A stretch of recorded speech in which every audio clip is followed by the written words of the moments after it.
I remember you were telling me before when Yeah. you first got Dennis Rodman, you like, Max, you said, this dude right here is a beast.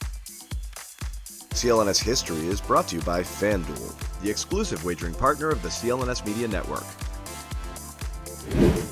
And he is coming there. And I was like, come on, Isiah. I can't be this guy. I can't be this. And sure enough, everything you said about him was remarkable on the defensive end. Yeah, I remember we played y'all in Hartford.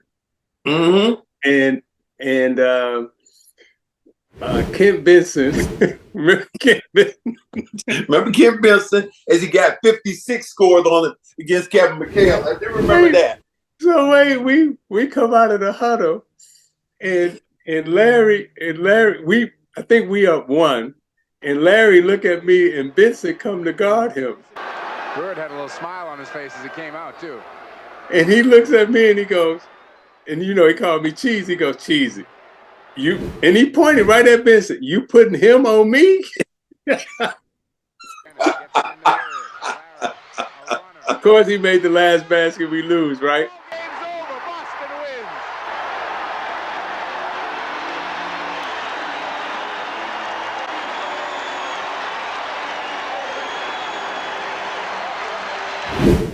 So the next year we playing y'all in Hartford again, and I'm like, okay, I got something for y'all now.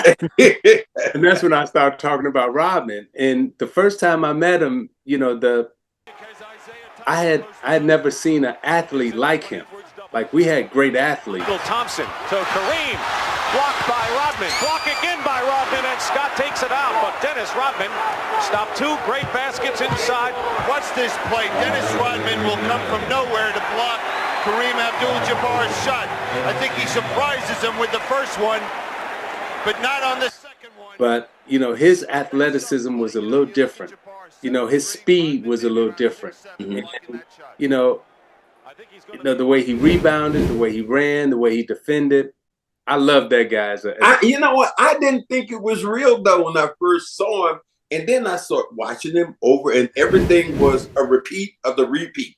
That it was genuine. If he would dive, he'd get people involved. But now I talked to Robert Parrish about this too, and he said, and because he played with it in Chicago, he said, I've never played with anybody who was more different than they were on the court. And what I mean by that, he said, Dennis Rodman was one of the nicest guys around, but his persona, he wanted to build a persona that was completely different once he walked out of that locker room.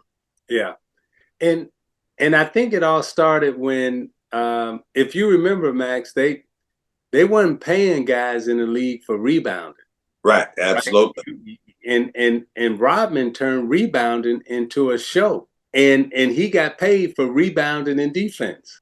Remember, y'all had a guy, you know, a great Celtic there by the name of Paul Silas, right? Great rebounder, offensive rebounder. But guys like, they weren't getting paid. They weren't getting like the max contracts. They weren't getting the dollars. Yeah. The scores were getting the dollars. Rodman was, you know, one of the first guys who got paid for rebounding and defense. He would have 15 rebounds and 2 points. And back then you weren't getting paid for that. Yeah, there's no question. And so, you know, in terms of his personality, right, it's like Rodman, and I'm sure Chief would tell you, right, off the court, you couldn't get 2 words out of him. He never really spoke. Now, he'll create a party, and then he'll just watch.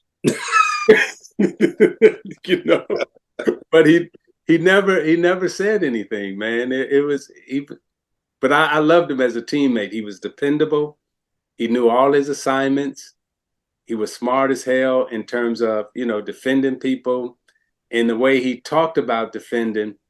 I'll never forget, we were playing against Golden State, and that's when Otis Smith was playing against Golden State. Yes. With Golden State. And I remember, you know, you going over the scouting report in the locker room, and Chuck, you know, would always have you read your scouting, you know, report and, you know, who you were guarding. And so Dennis gives his report on Otis Smith, and he goes, well, you know, he's right hand, left hand, and, you know, he does this and does that. And so everybody started laughing. What do you mean he's right hand, left hand? he right hand, left hand. He shoot his right hand, he shoot his left hand. and so Chuck goes, Dennis, is he ambidextrous? And Dennis goes, I don't know if he ambidextrous, but I know he right hand, left hand.